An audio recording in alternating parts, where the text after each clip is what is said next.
Barchaga assalomu alaykum. OnTeach YouTube kanali kuzatuvchilari, CapCut darslarimizda davom etamiz. Videolarimiz sizga foydali bo'layotgan bo'lsa, albatta like tugmachasini bosib qo'ying, kanalimizga obuna bo'ling va savolingiz bo'lsa yoki bizga qanaqadir fikringiz bo'lsa, albatta izohlar qismiga yozib ketsangiz, biz bundan juda ham xursand bo'lamiz. Ushbu darsimizda CapCutda hozirda mashina montajida juda ham ko'p ishlatiladigan bitta transitionni ko'rib chiqamiz.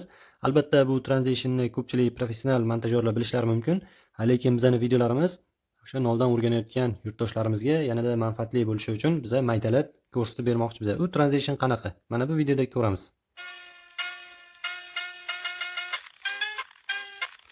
Ya'ni mana shunday, mana videoda obyekt paydo bo'ladi va keyin video boshlanib ketadi, yana obyekt paydo bo'ladi va yana video boshlanib ketadi. Mana shunaqa transition hozirda juda ham ko'p ishlatilyapti va bilganlar aytishi mumkin, bu juda ham oson deb.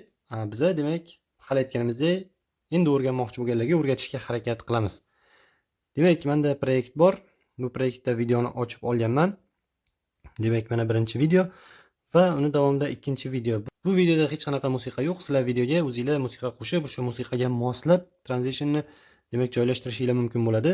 Amma shunchaki tayyorlab ko'rsataman. Demak, ikkinchi videoni boshiga, boshlanish qismiga o'tib olaman va eng boshiga qo'ysam yana ham foydali. Demak, videoni tanlaganimda pastda ochilgan tugmalardan freeze tugmachasini izlayman. Freeze tugmachasini bosaman. Demak, 3 sekundlik screenshot qilib berdi. Screenshot tanlangan holatda pastki tugmalardan overlay tugmasini topaman. Overlayni bosaman. Buni demak asosiy qatlamga o'tkazdi. Endi buni surib, birinchi videoni ostiga to'g'rilab qo'yaman. O'zi magnet o'zi ushlaydi. Mana to'g'rilab qo'ydim. Endi buni sekundini surib kamaytirib olaman. Xo'p, taxminan 0.8 sekund. Xo'p, endi buni ustiga bosaman. Bu hozir birinchi videoni ustiga chiqib turibdi. Endi buni ustiga bosaman va pastga ochilgan tugmalardan remove background ga kiraman. Bu yerda auto removal bor. Bu tepasida pro deb yozib qo'yibdi, kattakon qilib. Buni bosaman. Bu zo'r birdaniga mana mashinani qirqib berdi. Ayniqsa videolaringizda, demak, do'stlaringiz yo o'zingiz, ya'ni insonlar bo'ladigan bo'lsa, videolaringizda bu juda ham moshni qilib qirqib beradi. Lekin bitta nosi bor. Hozir men buni demak videoda ishlataman. Hammasi chotki bo'ladi. Export qilishga kelganda, demak, export parametrlarini sozlab, exportni bosganimda mana bunaqa aylanadi. Siz demak premium featuredan foydalandingiz. Pro sotib oling deydi. Join CapCut Pro tugmasini bosaman va menga ikkita taklif beradi. Oldinlari avvalgi videolarimizda aytganimiz bu yerda har oylik, har yillik, bir oyga va bir yilga 4 ta versiya bor edi va hozir bu yerda ikkitagina versiya bor. Siz CapCutni bir oyga 1 sent kam $9 to'lab sotib olishingiz mumkin yoki bir yilga 1 sent kam $70 to'lab sotib olishingiz mumkin bo'ladi va o'sha bir oy mobaynida pro funksiyalarini bepul ishlatishingiz mumkin bo'ladi. Oylik to'lov har oy to'lanadigan turida bu to'lovlar ancha arzon edi, lekin ular yo'q. Ko'ryapsizlar, o'zgarishlar har kuni, kerak bo'lsa har daqiqada bo'layapti. Buni yopaman. Nima qilamanni prodan foydalanmayman. Boshqa iloji yo'q. Auto removalga qayta kiraman va restore ni bosaman. Bu orqaga qaytarib beradi va ikkinchida turgan custom removalni tanlayman. Bu yerda ham ikkitasi pro. Birinchida turgan proni tanlab, shunchaki mashinani kerakli qismlariga shunday yurg'izib chiqadigan bo'lsam, bu avtomatik o'sha videodan mashinani topib, qirqib berardi. Mana shu qizil joy hozir bizda ko'rinadigan joy, girdlarni qirqib tashlaydi. Bu juda ham zo'r. Lekin bu ham pro, buni ham ishlataman xuddi hozirginaqa. Brat, siz pro sotib oling, bo'lmasa ishingizni qiling degan yozuv chiqadi. Bu ham biz uchun foydasiz. Pastda turgan reset tugmasini bosaman. Demak, bu ham orqaga qaytdi. O'rtada turgan pro emas, oddiy foydalanuvchilar uchun ajratilgan qalamcha brushni bosaman. Brush size, ya'ni o'lchamini taxminan 7 atrofida qo'yaman. Mashinani yaqinlashtirib olaman va barmog'imni tekkizganimda mana bunday qizil bo'lishni boshlaydi. Ana shuni qizil qilib chiqaman. Xo'p, men hozir qizil bo'ladigan joylar, demak, bu o'chmaydi. Qolgan qismlarini o'chirib tashlaydi. Tepadagi to'rtburchak ichida demak sizga rasm yaqinlashtirib ko'rsatiladi va siz ana shu yerdan qarab qayerni kesayotganingiz, qayerni kesmaganingizni ko'rib olishingiz mumkin. Va bu hozir biroz vaqt talab qiladigan jarayon. Xuddi shu videoni Ven dasturida tayyorlab ko'rsatganimda ham ana shunaqa o'chirish jarayoni bor edi va unda mana bu tepadagi to'rtburchakcha chiqmasdi. Ana shuni hisobiga siz biroz charchash charchashingiz mumkin bo'lardi. Ya'ni zerikib ketasizmi, qanaqadir barmog'ingiz mana buni ekranni to'sib qo'yadi va biroz mana bu chiziqlarni ko'rishga qiynalasiz. Umuman olganda bu ancha zerikarli jarayon. Gap bilan bo'lib, ba'zi joylarini xato qilib qo'yapmiz.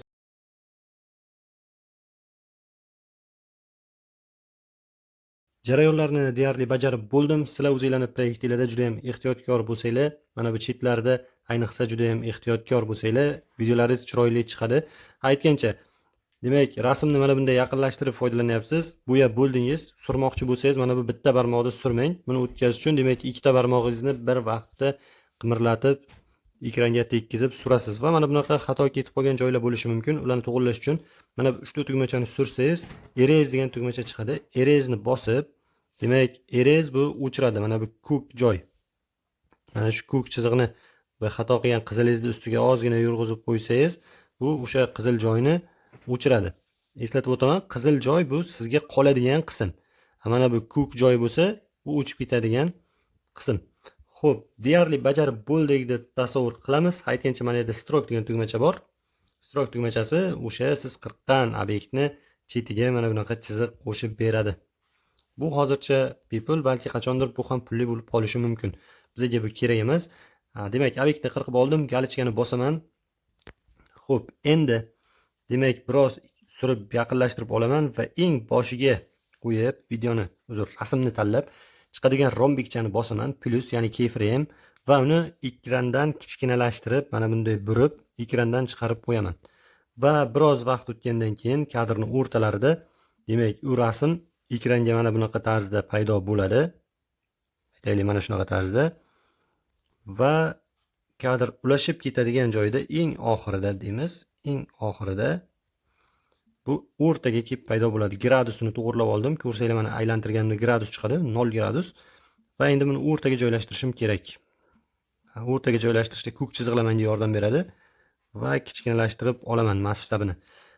Yana har ehtimolga qarshi mana bu pastdagi tugmalarni surib, bu yerdan basicni topib, kirib, shunga, demak, ko'ryapsizlar, x axis, y axis, ya'ni bu surilishi, buni 0 qilib qo'yamiz, tochni o'rtada turgan bo'ladi. Scale'ga o'tamiz, bu katta kichikligi, bu bizda demak 100% joyda turibdi. Rotate'ga kiramiz, bu 0 gradus, ya'ni aylanishi. Ba'zida shunaqa holatlar bo'ladi. Demak, salgina qochib qolgan bo'ladi mana bu rasmim. Ana shuni, demak, mana shu yerga kirib to'g'irlab olaman. Mana bularni, demak, x y ni 0 ga qo'yaman. Bu rasmni markazga olib keladi. Scale'ni, demak, 100% ga qo'yamiz. Bu o'zining standart razmeri va rotate'ga kirib, buni 0 gradusga qo'yib qo'yamiz. Demak, bu rasm qolip bo'yicha joylashadi. Endi jarayonni ko'ramiz. Demak, mana rasm chiqib kelyapti va kadrga, ekranga tarmashgan, yopishgan vaqtida video boshlanib ketyapti.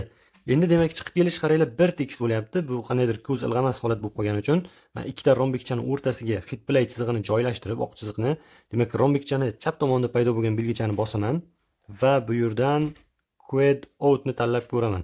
Quad out yoki cubic out. Ya'ni birinchi tez chiqadida rasm, keyin biroz sekinlashib qotib turadi. E'tibor beringlar. Demak, quad out ni tanladim, galichkani bosaman va endi keyingi ikkita rombikchani orasiga tanlab, yana xuddi o'sha tugmachani bosib, bu yerdan quad in ni tanlab qo'yaman. Nargisiga birinchisiga quad out, ikkinchisiga quad in. Endi buni harakatini kuzatamiz. Ko'ryapsizlar, endi salgina boshqacharoq bo'ldi. Bitta to'xtayapti, keyin yurayapti.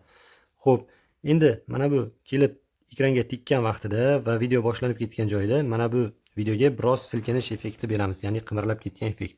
Buning uchun hech qanaqa videolar tanlanmagan holatda hit play chizig'ini ana shu o'rtaga olib kelib, pastki tugmalardan effektsni tanlayman, video effektsga kiraman va bu yerda trendda turganlardan tanlasam ham bo'ladi. Men trendda turganlardan mana bu shake deganini tanladim. Va uni ustiga yana bir marta bosaman. Tanlagandan keyin uni funksiyalari ochiladi. Funksiyalarda intensiv, uni bu kuchi, qaranglar, kuchi. Demak, intensivligini ozgina pasaytiraman. Speed, uni tezligi. Demak, tezligini ham biroz pasaytirib qo'yaman. Taxminan mana shunday qilaylik, yana ko'ramiz jarayonda. Va bu hozir videoni ancha qismiga ta'sir qilib ketyapti. Buni pasaytirib, kamroq qismiga ta'sir etadigan qilib qo'yaman. Videoni bitta ko'ramiz. Demak, mana ko'ryapsizlar, o'sha uchib chiqqan avtomobil kadrga urilgan vaqtiga mana shunday ekran qimirlab ketish holati bo'layapti. Sizlar o'zingizlar yoqtirgan, xohlagan effektni qo'shishinglar mumkin. Bu yerda har xil effektlar bor. Masalan, mana bu black flash. Demak, bunga kiramiz. Buni intensivligini oshirib, tezligini ham oshirib, xo'p, o'lchamini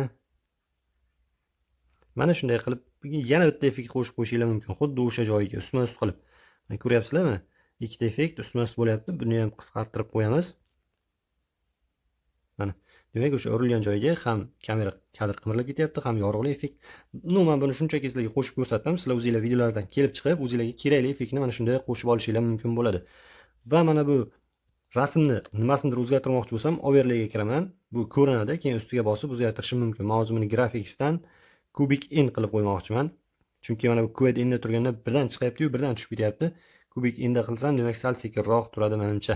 Qani ko'ramiz. Ana shunday. Ikkalasini farqini sezgan bo'lsanglar kerak. Mana bitta orqaga qaytaraman.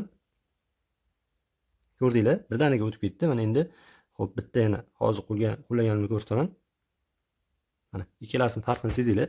Sizlar xuddi shunaqa qilib, mana boshda ko'rsatganimdek musiqani o'sha bas beradigan qismiga mana shuni joylashtiradigan bo'lsanglar va effektlarni chiroylilarini tanlab, videoga moslarini tanlab foydalanadigan bo'lsanglar, videolaringiz juda ham chiroyli chiqadi. Bu biza ko'rsatgan narsa albatta videoni bitta bo'lakchasi, montajni bitta bo'lakchasi. Sizlar to'liq montaj qilishni o'rganmoqchi bo'lsanglar, albatta darslarimizni kuzatib chiqinglar. Bizning darslarimiz bu ilova haqida umuman bilmaydigan, endi kirib kelgan insonlar ko'rib bemalol o'rganishiga mo'ljallangan. Buning uchun kanalga obuna bo'linglar, videolarga yoqsa like bosinglar va bizani kuzatishda davom etinglar. Barchaga omad. Biza nasib bo'lsa trenddagi darslarni joylab borishga harakat qilamiz.